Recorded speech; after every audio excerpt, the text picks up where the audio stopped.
Welcome back, everybody. We are joined once again by legendary strength coach, according to Men's Health Magazine, Daniel John, and we are going to do a back to basics episode on everything you need to get started with kettlebells. And Dan John is just the man to help us with this very important topic. Dan, thank you for being here as always. I think this is a great idea, Patrick. I did that little video. In fact, if we can, let's hook up that one to this conversation. It's on YouTube. It's like kettlebell fundamentals or something. Perfect. And really, when you come down to it, to me, and I've always thought this, the reason the kettlebell is so good is because it's a nice weapon to teach the hinge versus the squat. Yes. And the kettlebell swing done correctly is the way you should hinge. It's the way you should be doing standing long jumps around the track. Yep. Yeah, very cool. So just before we dive into it, I will put together a big show notes page over at chroniclesofstrength.com. I will put Dan John's videos there. I'll put other starting videos that I have. I will have like a flagship post with this podcast and all the other resources that I can grab from Dan's page and my page that all you gentle listeners can use for your own benefit. And if you have somebody else who's interested in kettlebells, this will be the place to send them. I promise you. So Dan, let's just like square one. What is it like? What is a kettlebell and what is it good for? We'll just make no assumptions in this conversation. Mm-hmm. What's interesting about it is, it was a tool, like everything and everything I do. It was a tool. People probably been having rock picking up contests and rock throwing contests, and then when the wagon wheels would break, they would pick them up and they would throw them with Scottish hammers. If you're going to have a spear, who can throw the spear the farthest? And the kettlebell comes from Russia, and it was how you measured your produce, your crop. It was a weighing device, right? Mm-hmm. It was a weighing device, and you got, this much was, and they called them poods, and it basically it's 16 pounds. Is that right? Is it? Oh, I get 16 kilogram is one pood, right? 16 kilograms is one pood. Thank you for helping me there. And and then somebody one day was sitting around bored and picked it up and put it over the head, and Charlie came over and put it over their head twice. And pretty soon you have a piece of training equipment, and the best way I think it's described is a bowling ball or a cannonball with a handle. And it's an adorable piece of equipment, isn't it? Yes. And so there's three parts to it, at least in my world. There's the bell, there's the horns, and then there's the handle. Mm-hmm. And one of the things I try to do with people is to experiment in every exercise holding it in all three ways. Mm-hmm. Some are failures, and like in the press, you can do a bottoms up press, a horn press, pardon me. What do you call the waiter press? Waiter press, right. Mm-hmm. There's just a lot of ways you can deal with it. In squatting, you can do, those weird sumo-esque squats, the goblet squat. And, we do the potato sack squat where you hold the bell. Right. So that's your basic introduction. I like the original three sizes the best, the 16, the 24, and the 32.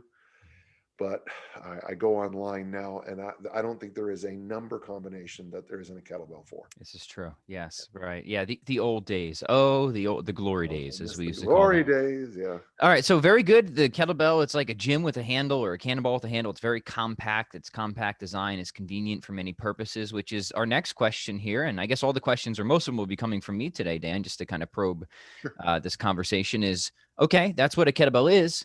What is it good for? Why use this? What advantages does it bring? Well, okay. One of the great things it originally had was there was only three sizes. So it made you do the whole Goldilocks concept. For a certain exercise, this is too light, this is too heavy, this is just right. And the longer I am in strength coaching, and what is this, 42 years, the more and more I think that the less choice you have, the better you're going to do. When it comes to two exercises, the goblet squat, holding the horns, dropping down and pushing your knees out, that was a total game changer because of the handle, the horns in this case. And when you do something like the kettlebell swing, certainly people in the past did them with dumbbells and stuff, but I remember Dick Notmeyer showing me this leather strap, and the leather strap was for when people used to do dumbbell snatches. It would swing around and just gouge the back of your hand. So you wore like a soccer, the kids wear the shin guards in soccer. Right. It was a wrist guard. Well, with a kettlebell, when you do snatches, you don't bang your wrist so much that you need to wear a shin guard on it. You hear a lot about the offset weight, and I think there is advantages for that odd way that so when I'm holding the handle and I'm doing a swing or a snatch, the load is away from me. So when I hit a position like the top of the plank, the finish of the swing, the bell is still independent, and I need to control it not only with my muscles, but my whole system has to, clamp down and return it. Right. So that offset is also good in the press because the load sits a little bit farther down the wrist, and and I'm just going to say for my own self, with all those injuries from that long career as a thrower, when I first did a kettlebell press, one of my first thoughts was, oh, it doesn't have to click every time I do a press.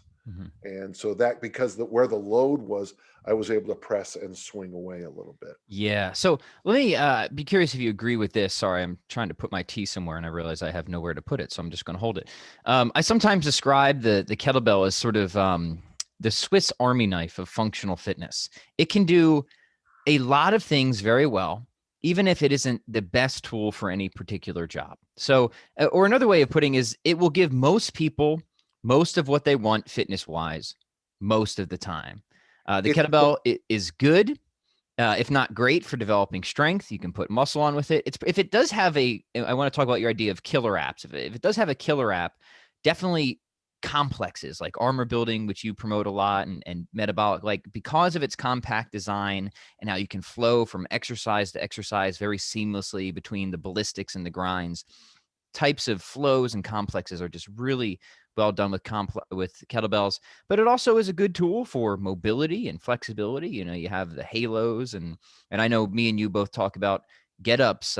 People like to do heavy get-ups, but I think we both agree that there's a lot of utility in get-ups just from a general movement perspective. So what do you think of the idea of this sort of Swiss Army knife of fitness? Well, it's funny, and I hope is that I think we're going to agree entirely. But let me just, before we get too far, one of the things I always try to explain in workshops and when I'm working with young people, when a new piece of equipment comes in, I don't want to know everything it can do. I want to know what it can do best. When those damn suspension trainers came out, I thought they were the stupidest thing I've ever seen in my life, because one of the exercises was running in place. Why would you spend $225 to run in place? And then you're sticking your foot in it and you're doing lunges, and it's like, yeah, no one's ever going to do anything stupid like that. That's not going to hurt anybody. And then I saw the single arm row, and I'm like, boom. That's it, right? That's it. So the suspension trainers, the most famous brand, probably still TRX. The single arm row is the reason I have so many of them. Right. And I don't spend a lot of time with suspension trainers, not to get too off track with this, but some pieces of equipment really are good for just like one or two things, but they're still worth having. Like the ab wheel, for example. The ab wheel. Like, you do ab wheels with them. And that's it. And but it's $5 to $12 for a decently furnished ab wheel, and there you go. It's worth having, right? So the killer app of the ab wheel is the ab wheel. I think with the barbell, it's the press family and the deadlift family.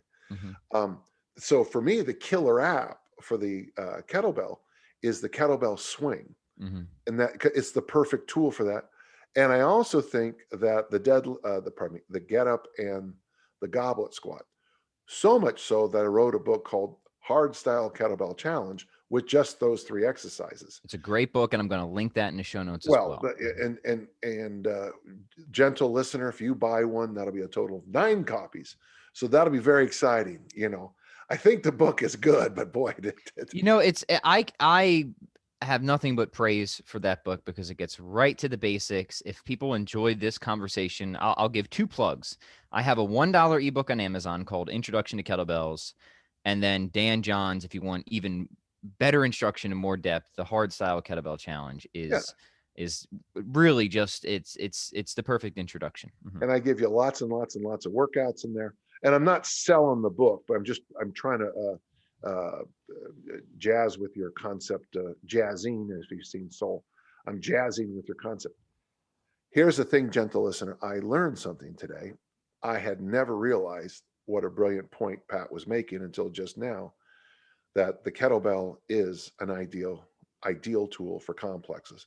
We do lots of barbell complexes at my facility, but part of the problem is when you put together a barbell complex, you have to deal with, like, for example, clean grip. If you're using a front squat followed by a back squat, you got to get the barbell over there. If you're doing a back squat followed by a row, you got to get the barbell over there. Those are tough combinations. So you need to do front squat followed by military followed by back squat. When you're using a kettlebell, I can guarantee you've never even thought of that, except for maybe to get, if you're going to do a press, you got to get it up there into the press. Mm-hmm. So, and you're right. And the nice thing about kettlebell complexes is you can really go after it, get tired, and then switch sides. Yeah, right. Which is a stunning thing metabolically. Yeah, so I want to talk more about complexes as we move along, but they're great tools because you can work multiple muscle groups and energy systems simultaneously. So if you like the bang for your buck stuff, complexes are just nice. But let's start with those basic exercises, Dan. So what are the fundamentals? What are the moves people should learn first? What are the best way to approach them, and what can people expect to get out of them? Well, I start every single workshop with, this is what a hinge is, and this is what a squat is. Because of the invention of the goblet squat, which most people think is the most important thing of the last 2 millenniums, that squatting thing is very simple. So the hinge family, and I would say the swing is the king of the hinge family. Having said that, because it's ballistic, you have to usually have regressions before you. Mm-hmm. There is a teaching process. There is a build up.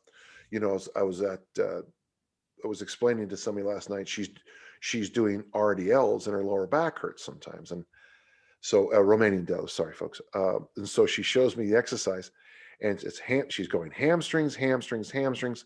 And then she gives up and folds like a towel, and all the load goes into her lower back.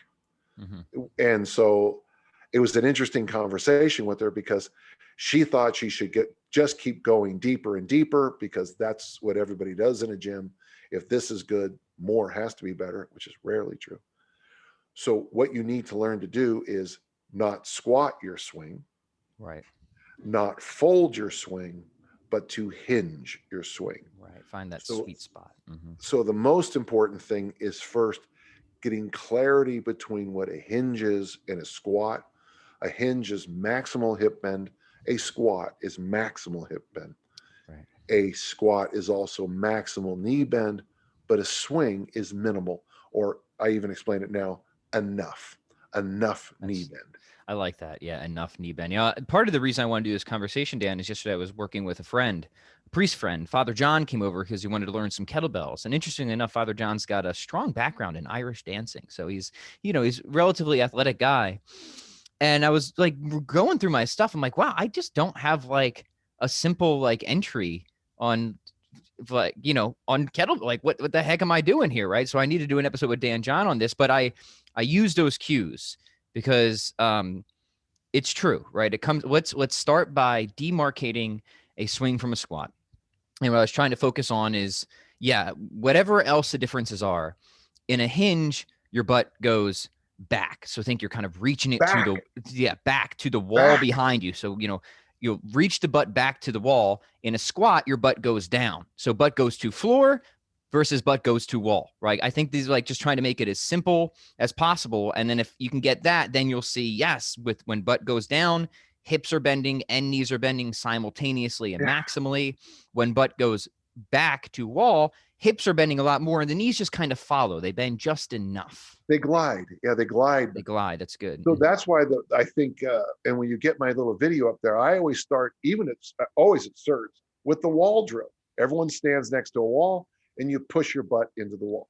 You move out a few inches, you push your butt back, and then it comes to a point, and it's interesting because you can't push your butt back to the wall anymore because you're too far. And what people often do is drop the butt, trying to find the wall instead of pushing the butt back. And if you do this right, you'll feel your hamstrings get tense like a bow and arrow. And if you do it really right, you'll feel an X behind your knees because the hamstrings cross as they go down into the calf. And that fully stretched out hamstring is what you're looking for. A correctly done standing long jump. In fact, I do this at certs also. I'll take a volunteer and we'll have them do a standing long jump, normally where they do a lot of squatting. And then I'll have them do a standing long jump where they barely bend their knees. And what's weird is then on the third or fourth rep, they generally go farther than they did with their old technique. The hinge is the most powerful thing a human body can do. And done correctly, it's effortless and thoughtless. If you squat it, well, you screwed up everything. Yeah. And these are the fundamentals here. So it's one thing for us for you to hear sort of the verbal explanations, but again, we'll link the videos on the show notes page if you need this sort of visual breakdowns, but it's good to come at it from different angles because different people learn in different ways.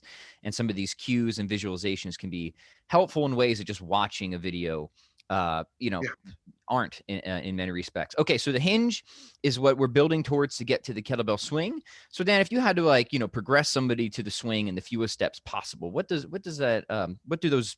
that series of drills, if you will? So if I'm going to progress someone as simple as possible, I'm going to do a lot more than normal. If I'm really going to try to get them there simply, we're going to play around with a lot of basic, simple drills so that when it all comes together, they'll look at you like, why did you waste all my time? This is so obvious. If I skip steps, I look like an idiot, okay? In fact, if you'd like, hold on just a second. Sure thing. It's a good hinge there, Dan. Oh, thank you. You got to see my butt, gentle listener. That's not free. That's going on the paid cast. If you don't mind, I will send you some of my notes. Is that okay? Yeah, that would be great. So head over to chroniclesofstrength.com for the show notes. We'll put all Dan John's notes in there as well. So all right, let us begin in the beginning, as the king in Alice in Wonderland says with the story. Just start with the beginning and go until you're finished.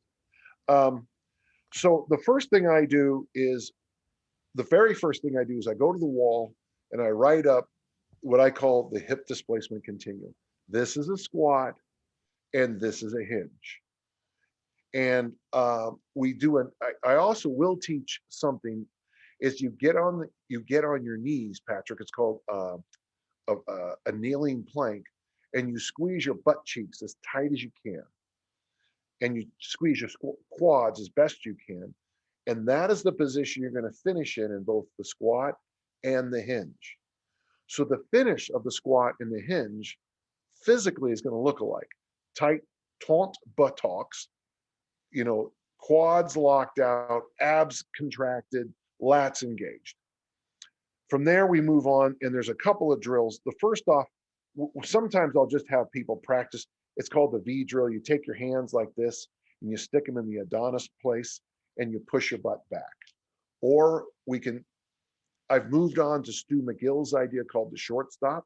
That's when you put your hands on your knees, and then you just push your butt back, And I like people to drive their chin forward because they quickly find where the hinge is. Now, It's probably too early yet to teach the fold position, but we'll move on. From there, I have everybody walk over to the wall and they do the wall drill. You push your butt into the wall, inch out a little bit, push your butt in the wall, inch out, push up. And when you get to the point where you can't find the wall with your butt anymore, thumbs up. I also sometimes use the stick drill here, where you put a stick in the ground and the person doesn't move, but the partner does by pushing the stick, the vertical stick on the ground backwards. Um, Now, just real quick, if just to, so we're not trying the patience of the gentle listener, the patient listener. If this seems a little tedious, it's because when it comes to the fundamentals, as Dan John would say, they are fundamental for a reason. And if you don't get the hinge down right as we move into the swing, everything's sort of downstream from that, which is a lot, right? One arm swings, cleans, snatches, double swings. It all builds on this foundation. So it's worth spending extra time to get these fundamental components right, because once you do, everything else downstream becomes easier. Whereas if you don't get it right, then everything else downstream becomes very messy, convoluted, and you're going to have to come back anyways. So, don't fast forward. Don't be impatient with the process. Spend time, understand the progressions and the drills, and really master the nuances, because in the long run, it will actually save you time and keep you safer and help you perform better. So that's why we're focusing on what might seem, nitty gritty to some extent, but we've both been doing this a while, and this stuff, it makes a difference. Once you add speed to it, you can't correct it anymore. So that's why I take my time. Now, right now, if I sent you home today, you'd be sore tomorrow, most people, because their hamstrings have been so correctly stretched out. Most people think hamstring flexibility is, the ballet dancer puts her leg up on a bar. All that does is teach the lower back to stop working and to turn off the hamstrings. We're actively stretching the hamstrings in a powerful position.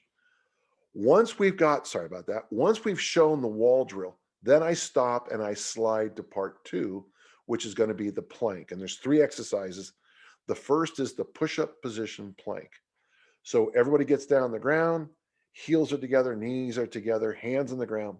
So you're squishing if there was grapes in your armpits, you'd be turning those into wine.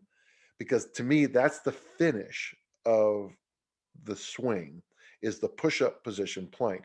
And so what I'm doing while they're down there, and we've probably already demonstrated a swing or two, but this is the position we want to get into.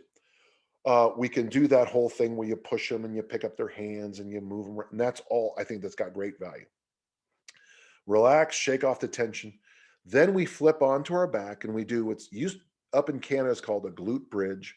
Here we would call it a isometric hip thrust.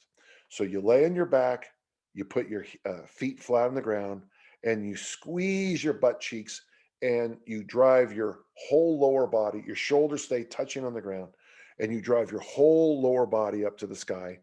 And when when you get as high as you can, you squeeze your butt cheeks as tight as you can, and then contract your ab wall and notice how your abs and your glutes sing together.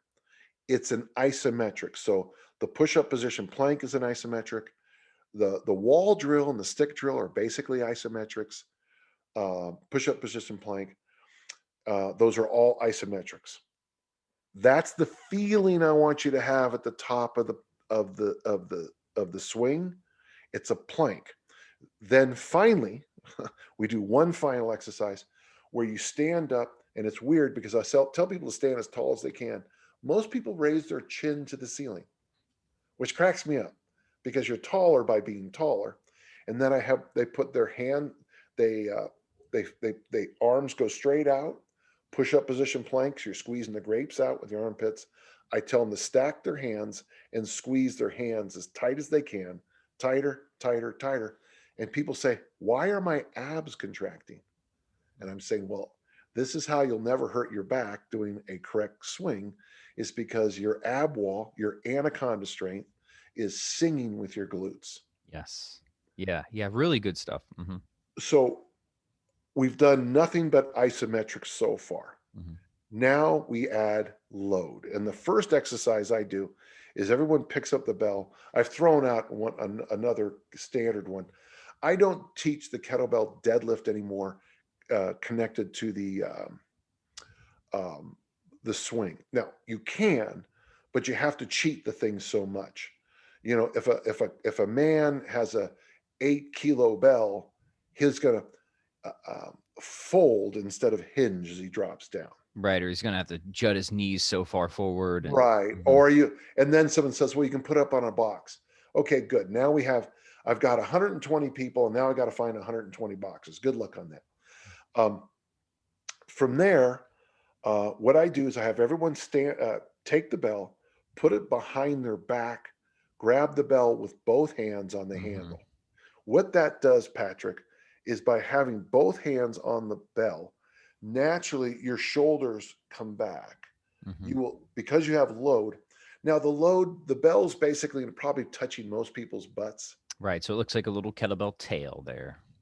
Good. I like that. And these are called Romanian deadlifts. In fact, I told the story last night of Nico Vlad when I was at the Olympic Training Center, and I saw him do the Romanian deadlift.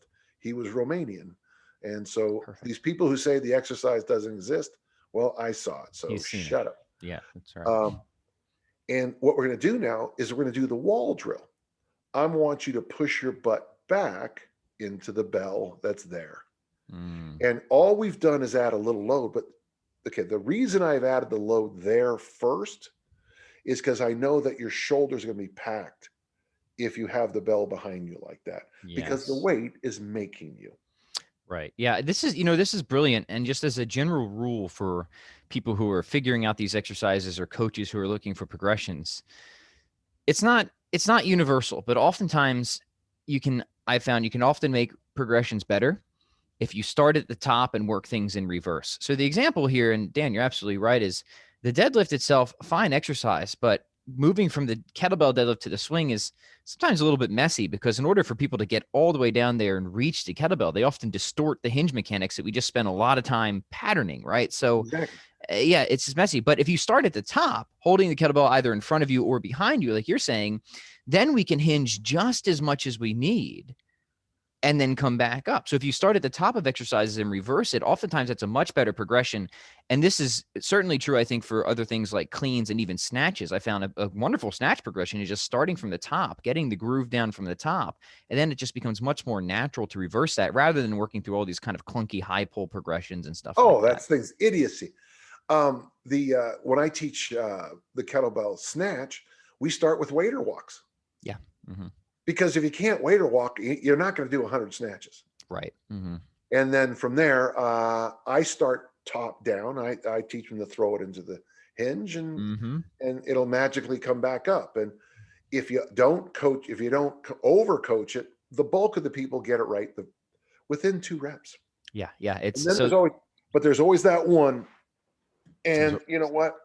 I used to try to fix everybody. Now I just realized that, if you're going to make chicken salad, it's probably a good idea to start with chicken meat and not something else. Yeah. Ain't that the truth? Okay. So very good. So that was just kind of a general tip I wanted to throw out there. Maybe think of approaching things from the top down or reverse sometimes. Sometimes that facilitates learning in a slicker and easier way. And it sounds like that's the approach you're taking here at the swing, which I'm a big fan of. When I was working with high school girls, the RDL was a staple in many of our workouts. And the reason was the female 14-year-old girl has no fear of this exercise. And I know that sounds strange to hear this, folks, but when you throw a bar on someone's neck, they respond to it. They're, whoa, whereas this one, it's not unlike things you may have done in your life, So we would use that. I mean, doing sets of 15 in the RDL is a game changer for a lot of people. They'll put the bell down and be like, whoo, that's what a hamstring does. Yeah. Don't sprint the next day. Right. So real quick, the kettlebell, you're holding it 2 hands, behind your back. It forces your shoulders to pack. Then you're pushing that butt back towards the wall, essentially doing the wall drill. So now you're kind of feeling what the hinge feels like with some load and gripping the kettlebell and all that. Awesome. This sounds like Yeah. just a wonderful drill. So where do we go from there? And here's the whole coaching point: vertical plank, vertical plank.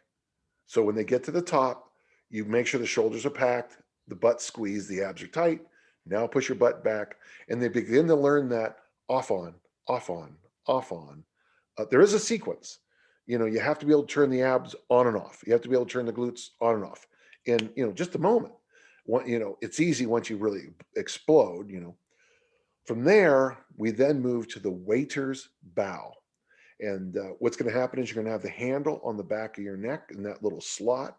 And then your arms are going to grab the horns so that you look like a bodybuilder doing that one pose. Here's the interesting thing. Almost universally, women love the RDL. Almost universally, men love the waiter's bow. And you're going to do the same drill now, except by taking that load and putting it up on the neck. The lever arm gets bigger. Yeah. So even though maybe it could be a 10-kilo bell for a big, strong guy. You're doing pretty lightweight, relatively speaking.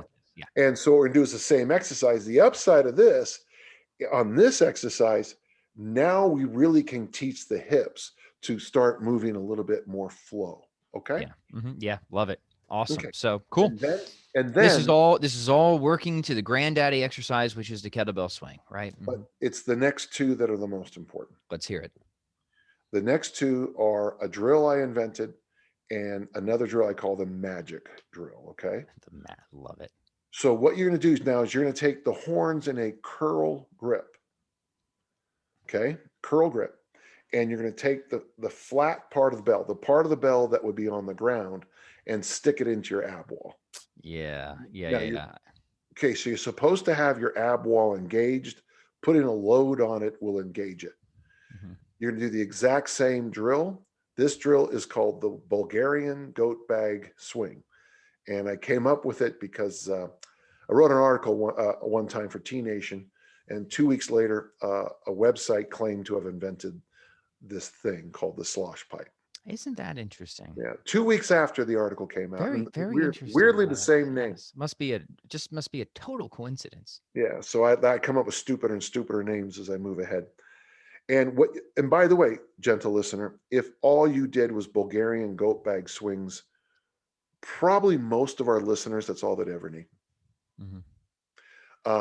You do a set of 10 Bulgarians. The nice thing is every rep is slow, controlled. It's more of a grind. It's a grinding hinge. So you push your butt back until you feel the hamstrings. You can't go any farther. You slide forward, you plank it, you push your butt back. I have a workout called the Butt Blaster 5000, where you do 10 Bulgarians, 10 goblet squats, 9 Bulgarians, 9 goblet squats, 8, 8, 7, 7, 6. I love just putting large but big but random numbers after the Butt Blaster 9000, the Pec Destroyer 9000. Yeah, I love that. Yeah. And so that's going to be 55 hinges and 55 squats. If you want to make it harder, add 10 10, 9, 8 push-ups. By itself, that's a very good workout. Almost a very good workout. So just real quick, so you're holding the kettlebell. I hate to say like this because people are not watching all the time, right? So you're kind of pressing the bell against your stomach, right? Yeah. And this is going to help all those stay engaged in the posture, right? Which is very important, right? Because the kettlebell's kind of wanting to fold you forward and you're resisting against that. Now that's one of the values of this drill is it kind of reinforces the posture that's needed in that hinge movement, right? Because one of the mistakes people make, and what Dan John hasn't mentioned, and I think this is worth pointing out, he knows this, of course, is that a lot of these drills are self-correcting for issues that we see very commonly in the swing. So one of the major issues with the swing is people, of course, doing the humpback swings, right? Hunching over. And what is brilliant about these types of drills is this is self-correcting for stuff like that. You can't get away with these mistakes just given the nature of these drills. So we're kind of fixing issues without having to make them explicit. It's sort of like an auto correction, if you will. Well, if you know my recent work, I almost eliminated corrections. Now, We have corrective drills, but not me walking up to you and saying that your knees are sliding forward is about as stupid a thing I can say. So cues are things I would say actively while you're doing an exercise. Stay tall. So at the finish of every one of those lifts, I'll say, stay tall, squeeze, stay tall. Plank might be another one. If you know plank, one word. After you put the weight on the ground and you've walked away, then I would coach you. But I'd be very careful. My best coaching is when I see the problem and I move to a drill. Now let's move to the drill that fixes everything. Right. So if you have these posture issues with the swing, something like these Bulgarians are going to be a great drill to have in your toolkit. The biggest mistake most people make here is excessive ankle movement. Because the ankle, and so what we're going to do now is stop that. So what we're going to do is we're going to put the toes on either a 2x4 or on maybe 10-pound plates. The heels will be on the ground. Now, this is part one of the magic drill. So now you're going to do a set of Bulgarian goat bag swings with your toes elevated. I don't have to coach it. All I know is that when you put the bell down this time, most people reach back for their hamstrings and go, okay, I get it now. Yeah, now it makes sense. Because by restricting the ankles.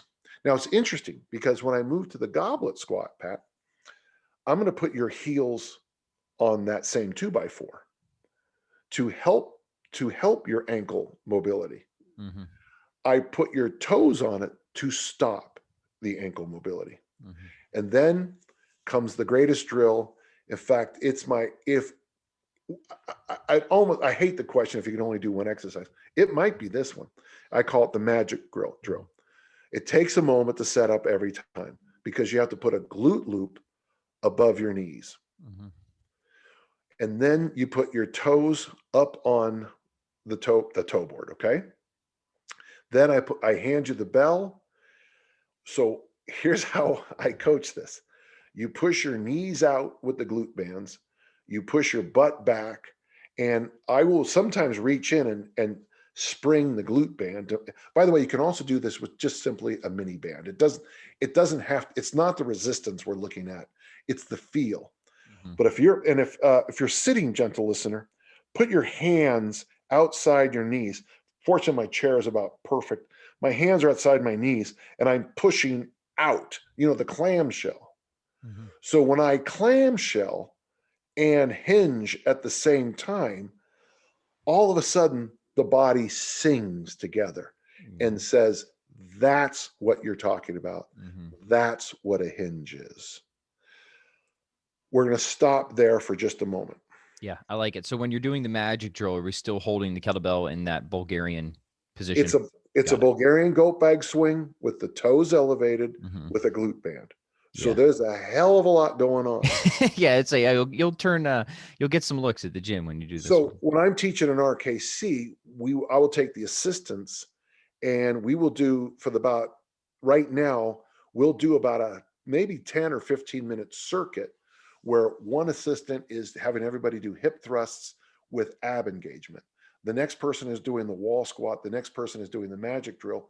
And everybody goes around, and I don't give them a ton of time. One's doing the push-up position plank.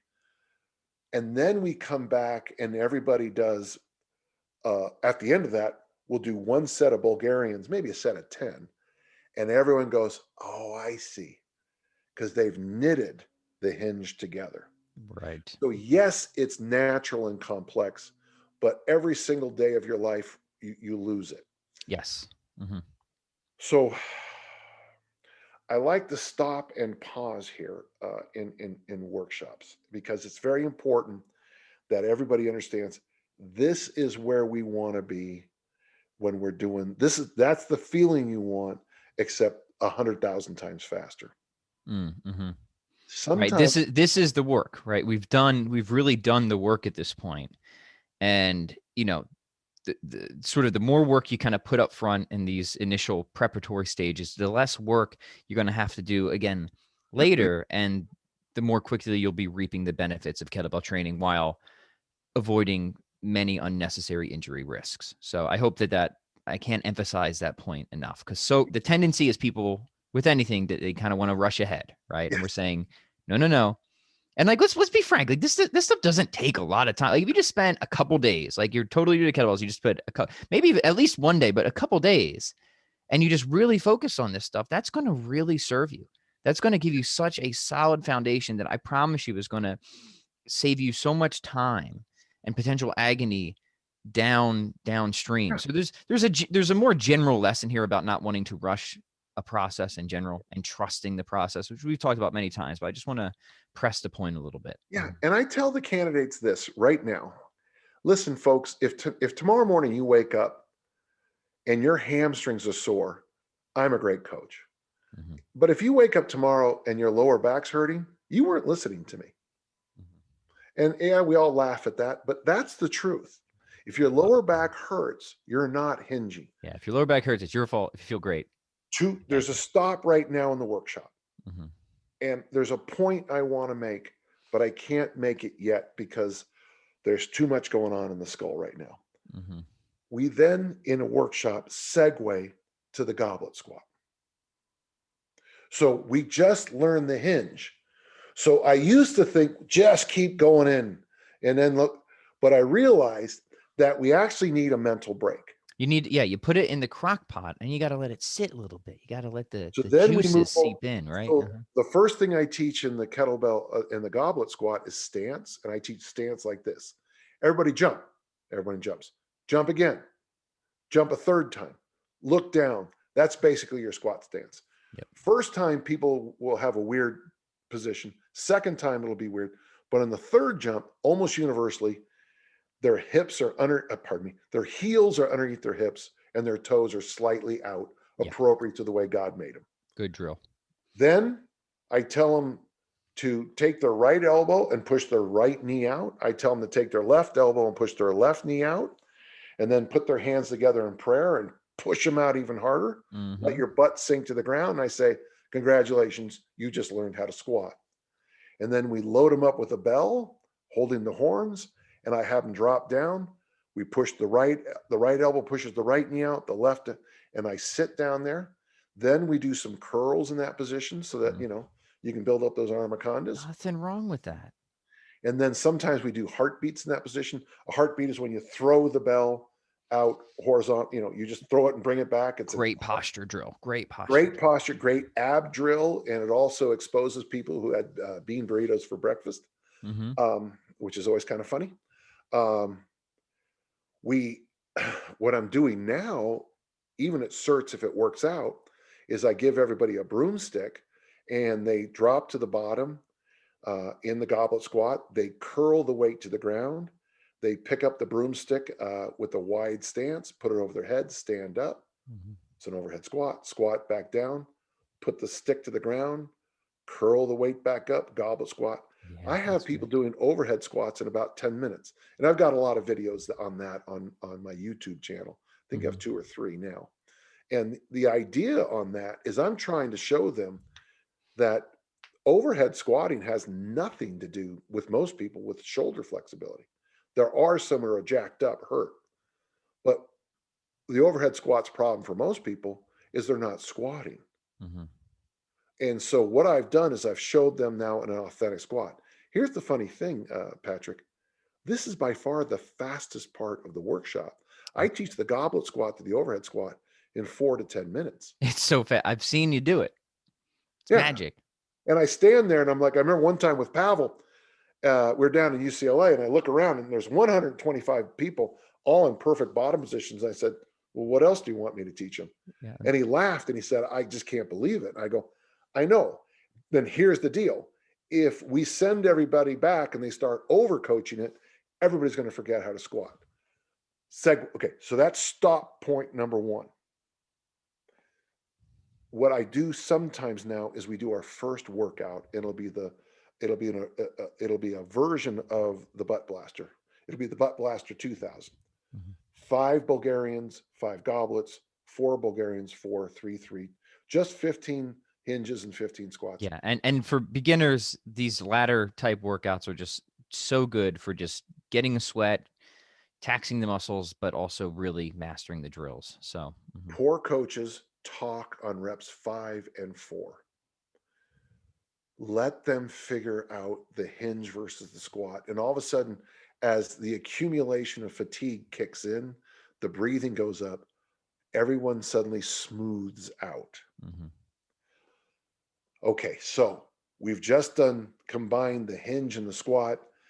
Everybody take a break. Then I sit them down and we do an important drill for a moment or two, okay? This is an important drill. Okay, so I let everybody relax. This is a break time. And it should be a substantial break, 5-10 minutes. So everyone can kind of cool their hamstrings down and take notes, kind of shake it out mentally, because when you're learning, it's tough. When we come back, we do a very interesting drill. We do these drills now a lot on Thursdays. It's called a kneeling hinge. So you get on both knees and you push your butt back and then you straighten up. Push your butt back and straighten up. This is important. What you're doing there is the exact same thing you're going to do in the goblet squat and in the swing. If I can, I then have everybody stand up and I put their toes on a 2x4 or plates and do that kneeling hinge, but now standing. So the kneeling hinge takes out all the ankle and everything in the lower body.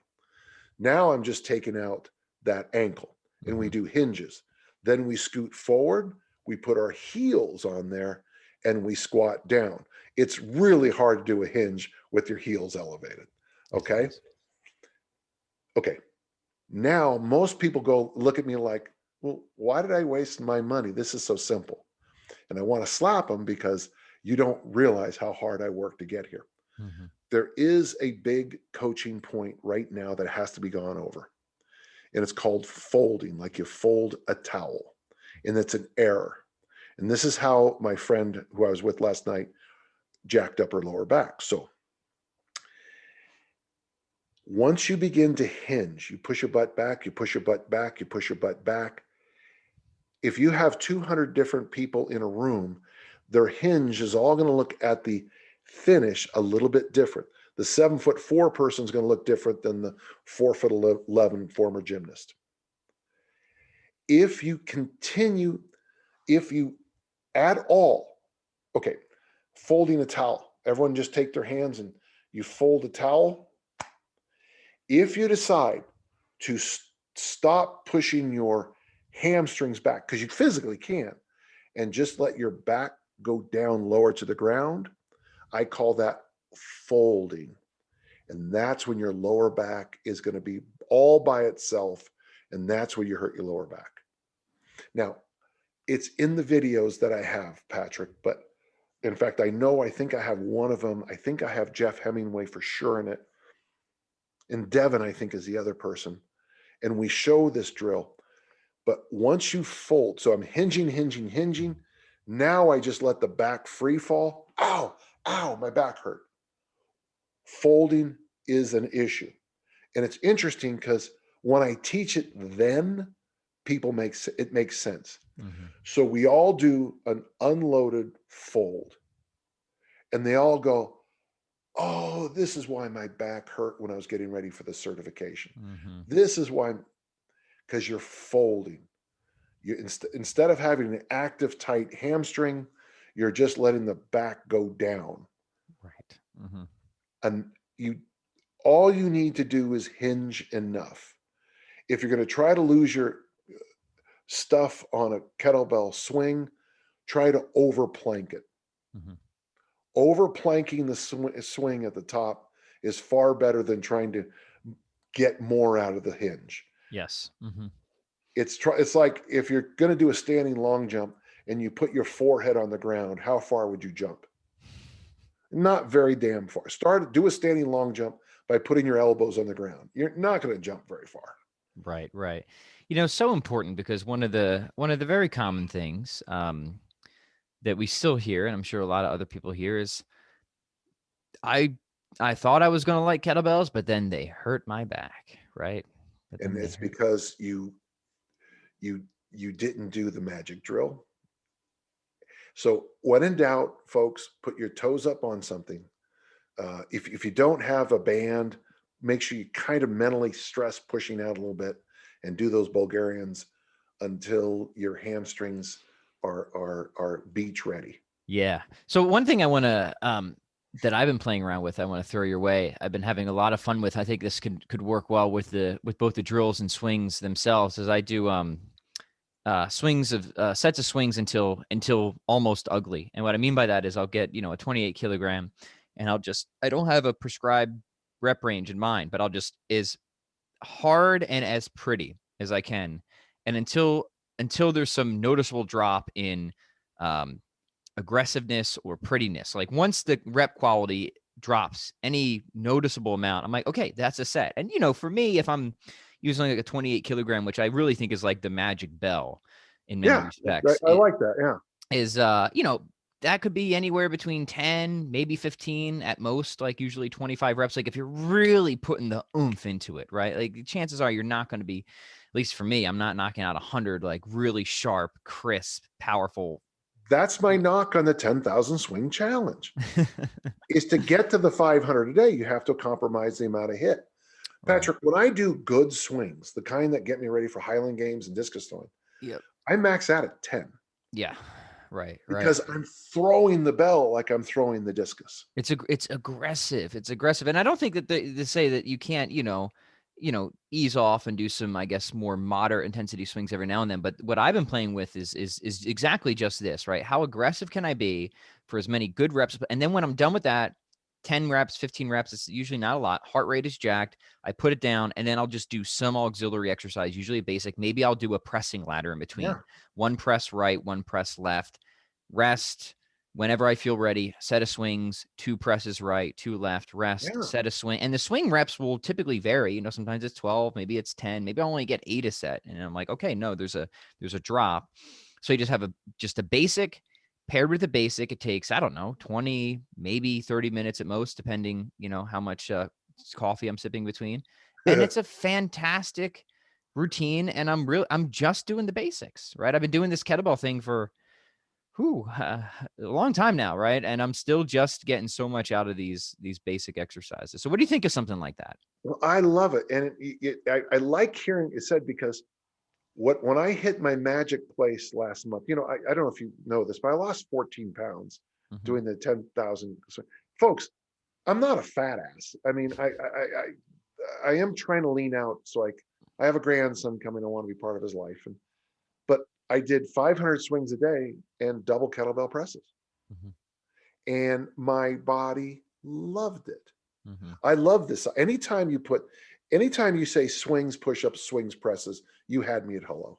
Yes, right. Okay. And throw in just a couple goblet squats kind of for mobility in between too. And it's money. My mobility workout is hanging and sitting at the bottom of goblet squat. That's my favorite mobility workout. Right. So hang, sit at the bottom of goblet squat. There's your warm-up mobility. Then you do the swings and the presses or swings and push-ups. And boy, you're covering a lot of bases there. Then go for a walk. And call me in 90 years when you're still alive. I'm going to put that together. I'm going to call that the minimalist. Geez, that is really good. Sorry, stealing it. Mine. It's yours. No.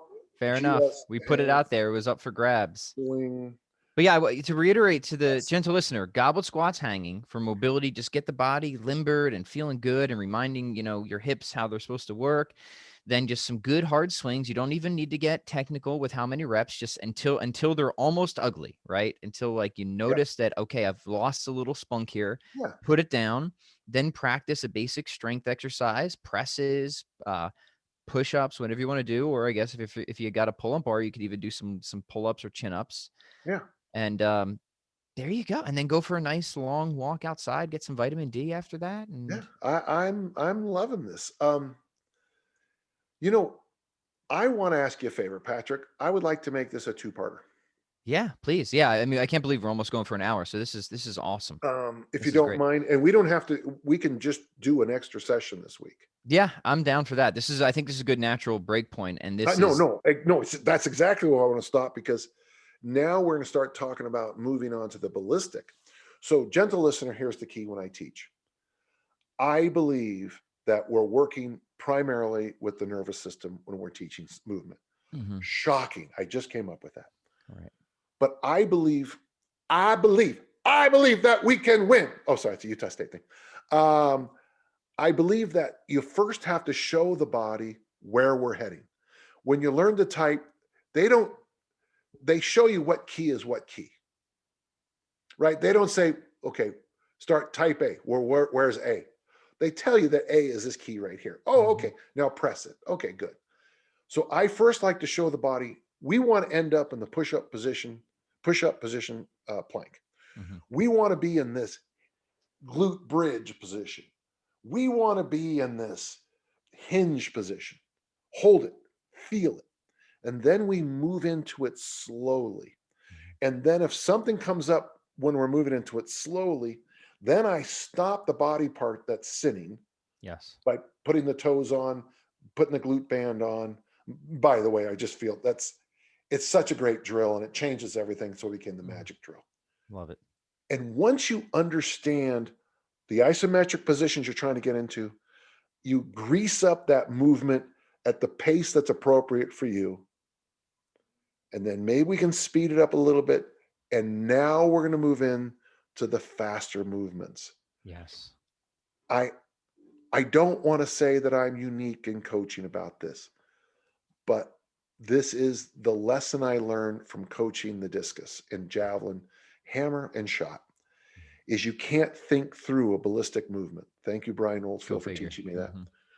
But if I can find the mistake you're making, put you in an isometric position and squeeze it so that you go, that's what you want, then we can add speed again to it. Beautiful. Dan, this has been fantastic. So let me say a few things and make my petition. So since we are going to make this at least a two-parter, who knows, it might be longer than that. Gentle listeners, do us a favor, a couple things, and maybe we can do you a favor, a couple favors in return. One, if you find value in this, share it, leave a comment, review. We're trying to put together, I think, a solid resource to help people get started with kettlebells here. So help us spread the word. If there's something you'd like us to cover about the fundamentals or the basics, an exercise you've been struggling with or struggling coaching, because I hope this isn't useful just for users. If you're a coach, I hope you're getting some really good ideas that you can use for your own practice as well. Leave a comment either on the blog or on YouTube, or those would be the best places about what we can discuss in the next segment. We would love to hear from you. And I still got Dan John DVDs to give away. So if you leave a comment, you give us something good to work with, we'll pick a few people to win some DVDs. So yeah, please share, please comment. We'd really appreciate that. Let us know what we can answer for you in the next segment, because we'll have some Q&A time for that. And then finally, head over to chroniclesofstrength.com. I'm going to put together a huge resources page, a show notes of my videos, Dan's videos, the notes Dan has offered so graciously to share with us. It'll all be there. It'll be big, fat, coarse, ugly, and valuable. So check that out. Dan, before we go, announcements on your end. What's coming down the pipeline at Dan John University? Anything else you want people to be aware of? Well, I've put up a few new articles. We're still coming up with some new programs, which I like. I'm trying to make, as much as I like minimalism, I struggle with it sometimes. So I'm trying to. There's a lot of people are asking me for just give me something simple. So a few programs. Easy Strength with Pavel is really coming along. He sent me some stuff this week that it's interesting, because a lot of your work in complexes really ties into where his head is at now. Oh, cool. In the world of getting athletes more elite. So I can't wait to read it. Yeah, I'll have those notes out to you in about a minute. Things are good. I'm doing my best. Okay. You're looking great, Dan. As always, we deeply appreciate everything you give to us here on the Pat Flynn Show. So thank you so much, and we will we'll coordinate on part 2. All right, man. This is a great idea. Thank you. Love it. Thank you. All right, brother.